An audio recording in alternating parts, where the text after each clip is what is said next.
The Sandcastle Betrayal. The Full Chronicle. Part 1. The Blue Dial in the Sunlight. The ocean has a way of washing away the surface, revealing what lies beneath the sand. I used to love the sound of the waves. Now, they just sound like a countdown. My name is Liam. For a decade, I believed I was the luckiest man in California. I had a career in structural engineering, a beautiful home in the hills, and a 6-year-old son named Toby who was the living image of everything good in my life. Then there was Sarah, my wife, a high-powered litigator with a mind like a razor and a smile that could melt the coldest heart. We were the golden couple of our circle. It was a Sunday in late May, the kind of day where the heat haze shimmered over the Pacific. Sarah was buried in legal briefs for a massive corporate merger trial starting Monday morning. "I'm so sorry, Liam," she said, leaning against the kitchen island, a cup of black coffee in her hand. Her eyes looked tired, but her hair was perfectly coiffed. "As always, this Vance versus Meridian case is draining me dry. Take Toby to the beach. He needs the sun. I'll make it up to you both with a big dinner tonight." She kissed me, a lingering, soft kiss that tasted of mint and caffeine. She knelt to hug Toby, whispering something in his ear that made him giggle. I didn't think anything of it then. I just saw a devoted mother. I drove Toby to Malibu. The drive was peaceful, the radio playing soft indie rock, Toby humming along in the back seat. We found a spot near a rocky outcrop. I set up the umbrella, laid out the towels, and watched my son explode into motion. He was obsessed with building impenetrable fortresses. "Daddy, look, this is the moat for the king," he shouted, his little plastic shovel flying through the air. I laughed, settling into my chair with a book. The beach was crowded but peaceful. About 20 yards to our left, a man sat alone. He was fit, tanned, wearing a crisp white linen shirt and dark designer sunglasses. He looked like money, old money. He was reading a leather-bound book, occasionally glancing toward the water. Around 3 p.m., Toby stopped digging. He stood up, wiping sand from his knees. His gaze was fixed on the stranger. "Toby, you okay, pal?" I asked. He didn't answer. He started walking, not toward the water, but toward the man in the linen shirt. I put my book down, watching with a mix of curiosity and mild annoyance. Toby was usually shy with strangers. He stopped 3 feet from the man. The stranger looked up, sliding his sunglasses down his nose. I stood up and started walking toward them. "Toby, come back here. Don't bother the gentleman," I called out. But Toby was frozen. He wasn't looking at the man's face. He was looking at the man's left wrist. A heavy, metallic glint caught the sunlight. It was a Patek Philippe Nautilus, a blue dial masterpiece. Toby pointed a sandy finger at the watch. His voice was shrill, carrying over the sound of the crashing surf. "Daddy, look, why is that man wearing Mommy's secret watch?" The world seemed to tilt. The stranger's hand reflexively jerked back, pulling his sleeve down. I reached them, my heart hammering a strange, irregular rhythm. "I'm sorry," I said to the man, my voice tight. He's just fascinated by watches." The man gave a stiff, rehearsed smile. "It's fine. It's a common piece. A lot of people have them." "No," Toby insisted, grabbing my hand. He was vibrating with excitement. "Daddy, remember? Mommy showed it to me. She kept it in the red velvet box under the bed. She told me it was a secret for her best friend. She said it was too expensive for Daddy to know about because it was a surprise." The stranger stood up. He was tall, athletic. He didn't look like a man who owned a common piece. He looked like a man who was caught in a spotlight. "Your son has an overactive imagination," the man said. His voice was clipped, educated. "I have a meeting. Enjoy your day." He gathered his leather book and a small designer bag and walked toward the parking lot. He didn't look back once. I stood there, the hot sand burning my feet, watching him go. "Toby," I whispered, "when did Mommy show you that watch?" "Last week," he said, already turning back to his sandcastle. "She said the Bluebird was coming to visit and the watch was his special gift." The Bluebird, the name Sarah used for the characters in the bedtime stories she told Toby. I felt a cold, oily sensation in my gut. I looked at my own watch, a simple Seiko I'd worn for years. My wife was a lawyer. She made good money, but not $50,000 watch gift money. Not without me knowing.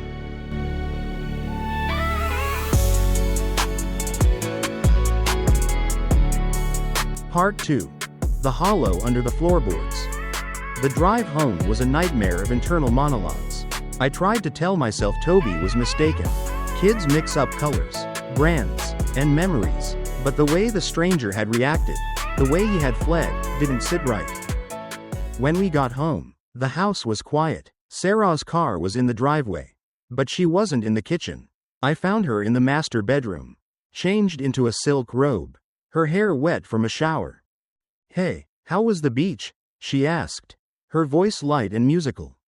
"Great," I said, watching her carefully. "Toby built a massive fortress. He also made a new friend." She paused, a hairbrush halfway to her head. "Oh, who?" "Just a guy with a very expensive watch. A Patek Philippe." Toby thought he'd seen it before. The brush continued its stroke. Not a flinch, not a stutter. "A Patek? Toby probably saw an ad in one of my magazines. He's obsessed with shiny things lately." She walked over and kissed my cheek. It felt clinical, cold. That night, after I tucked Toby in, I waited until I heard the rhythmic, heavy breathing of Sarah in deep sleep. I grabbed a small flashlight and went to the master suite. I knelt by the bed, my heart racing so fast I thought it might burst through my ribs. I reached under the bed, past the dust bunnies and a stray slipper. My fingers hit wood. I felt around. There was a loose floorboard, hidden right beneath the edge of the designer rug. I pried it up. Inside was a red velvet box. My breath hitched. I opened it. It was empty. The watch was gone. Likely on the wrist of the man at the beach. But underneath the velvet lining, I found a small, silver smartphone, an iPhone 13, totally anonymous. I tried to turn it on. It was locked. I sat there on the floor in the dark, the blue light of the phone screen reflecting in my eyes. I felt like a stranger in my own home. My wife, the woman I had built a life with, was a ghost. I spent the next 3 days in a state of controlled mania. I didn't confront her. Instead, I used my background in structural engineering to do something I'd never dreamed of. I installed a series of high-definition, pinhole cameras in the library and the kitchen. I also took the silver phone to a guy the first knew from college, a white-hat hacker who owed me a favor. "Can you get in?" I asked him in his darkened apartment. "Give me 2 hours, Liam," he said. 2 hours later, my world ended. "The phone is registered to a shell company," he told me, "but the messages, man, I'm sorry." He showed me the screen. Hundreds of messages, photos, financial documents. The man from the beach was Julian Vance, the very man Sarah was supposed to be fighting in court. The Vance versus Meridian case wasn't a battle, it was a theater production. The blueprints for the Meridian Foundation are in his safe. Sarah had messaged Julian 2 nights ago. "I'll have the photos by Friday. Once you leak the structural flaws, their stock will crater, and we can move in for the hostile takeover." It wasn't just an affair, it was a heist. Sarah was selling out my family's construction legacy to a rival firm for a seat at the table and a blue dial watch.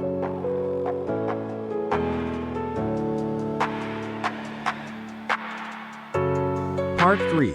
The Game of Shadows. I didn't cry. The betrayal was so massive, so all-encompassing, that it bypassed my tear ducts and went straight to my marrow. I was a structural engineer. I knew how to identify a failing foundation, and my marriage was a condemned building. I went back to the house and played the part of the doting husband. I watched her through the pinhole cameras from my office. I watched her prep for trial by talking to Julian on her secret phone, laughing about how oblivious I was. "He's such a bore, Julian," she whispered into the phone, sipping a glass of wine. "He thinks I'm working late. He actually apologized for making noise in the kitchen this morning. He's so easy to manage." I felt a surge of rage, but I clamped it down. I needed to be more than a victim.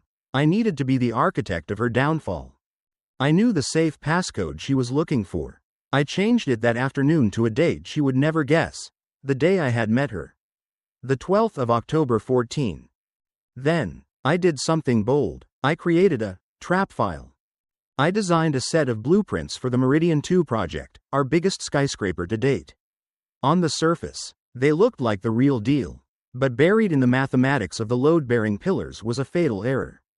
A phantom variable that made the building look earthquake-proof when, in reality, it would collapse under its own weight. I put the trap file in the safe. Friday night arrived. Sarah told me she had to stay at the firm until midnight to finalize the closing arguments. "Don't wait up, Liam," she said, her voice dripping with artificial sweetness. "I love you." "I love you too," I said, and in a strange way. I meant it. I loved the woman I thought she was. That woman was dead. I watched the live feed from my phone while I sat in Toby's room. Watching him sleep, I saw her enter the library. She didn't turn on the lights. She used a small penlight. She went straight to the safe. She tried 3 codes. All failed. She cursed under her breath. Then, she tried the date of our wedding. Fail. She tried Toby's birthday. Fail. Finally, she tried our anniversary. Fail. She sat back on her heels. Frustrated. Then, she tried a date I'd left on a sticky note on my desk. Project start date, the 12th of October 14. The safe clicked open. She didn't hesitate. She pulled out the trap file. She took high-resolution photos of every single page. She replaced the files, locked the safe, and left the room within 5 minutes. She didn't go to the firm. She drove straight to a hotel downtown. I tracked her car. I parked across the street and watched the windows. An hour later, the lights in a corner suite went out. The Bluebird had his prize.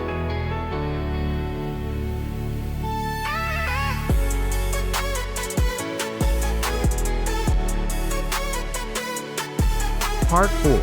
The Collapse of the Empire. The bidding war for the city's new transit hub was the event of the year. Every major firm was there. The boardroom was filled with men in charcoal suits and women in power dresses. Julian Vance sat at the front, looking like a king in waiting. He was wearing the blue dial Patek. Sarah was there too, sitting at the back, acting as legal counsel for a third-party consultant. She didn't look at me. Julian stood up to give his presentation. "Gentlemen," he began, his voice smooth as silk. "My firm has acquired proprietary data that proves the current Meridian design is fundamentally flawed. We are prepared to offer a superior, safer alternative that utilizes a new pillar distribution model." He projected the trap file onto the massive screen. I sat in the front row, right in his line of sight. I didn't say a word. I just leaned back and crossed my arms. Julian went through the slides. He showed the flaws he'd discovered, which were actually the strengths of my real design, and then presented my corrected version, the trap file. "Based on these calculations," Julian said, pointing to a complex equation, "our design offers 40% more stability in a 7.0 magnitude event." The city's chief architect squinted at the screen. "Mr. Vance, those calculations, where did they come from?" "Our R&D team worked around the clock." Julian lied easily. "Because," the architect continued, "my team looked at those same numbers 10 minutes ago when Mr. Liam submitted them as part of a patent for internal sabotage detection systems. He claimed that anyone using these specific, incorrect numbers would be attempting to commit industrial fraud." The room went deathly silent. I stood up. I walked to the front of the room and looked Julian Vance in the eyes. "The math is wrong, Julian. I should know. I wrote it that way to see who would try to steal it." I turned to the back of the room. Sarah's face was the color of ash. She tried to stand, but her legs seemed to have turned to water. "My wife is a great lawyer," I said to the room, my voice steady and cold. "She's so good. She managed to represent both sides of this contract at the same time, while sleeping with the competition." I pulled a remote from my pocket and hit a button. The projector changed. It wasn't blueprints anymore. It was a series of time-stamped photos. Sarah at the beach with Julian. Sarah entering the hotel. And finally, the text messages from the silver phone. Enlarged for everyone to see. The scandal was tectonic. Within 30 minutes, Julian Vance was being escorted out by corporate security and the police. The Patek Philippe was confiscated as evidence of a gift in exchange for trade secrets. Sarah didn't even try to talk to me. She knew. She saw the foundation had crumbled. Epilogue. The king of the castle. The divorce was swift and brutal. My uncle Silas, the man who taught me everything, provided the best legal team in the state. Sarah was disbarred within a month. She lost her share of the house, her savings, and her reputation. Julian Vance went to prison for fraud and racketeering. But for me, the victory wasn't in the courtroom. A year later, I took Toby back to the same spot in Malibu. The sun was just as hot. The waves were just as loud. Toby was older now. He was building a new castle. This one was different. It didn't have high walls or moats. It was open. "Daddy, look," he shouted. I looked down at his wrist. I'd bought him a little plastic watch that made superhero noises. He loved it more than life itself. "Is the blue bird coming back, Daddy?" he asked, looking up at me with those honest, clear eyes. "No, pal," I said, sitting down in the sand beside him. "The blue bird flew away a long time ago. We don't need him here." "Good," Toby said, patting a mound of sand. He wasn't a very good builder anyway. I looked out at the Pacific. I realized that my son hadn't just exposed an affair. He had saved a legacy. He had been the one to spot the crack in the stone before the whole house came down. I didn't need a Patek Philippe to tell me what time it was. It was time to start over. It was time to build something that wouldn't wash away with the next tide. And as the sun began to set, casting a golden light over the water, I realized I wasn't the golden couple anymore. I was just a father, and that was more than enough.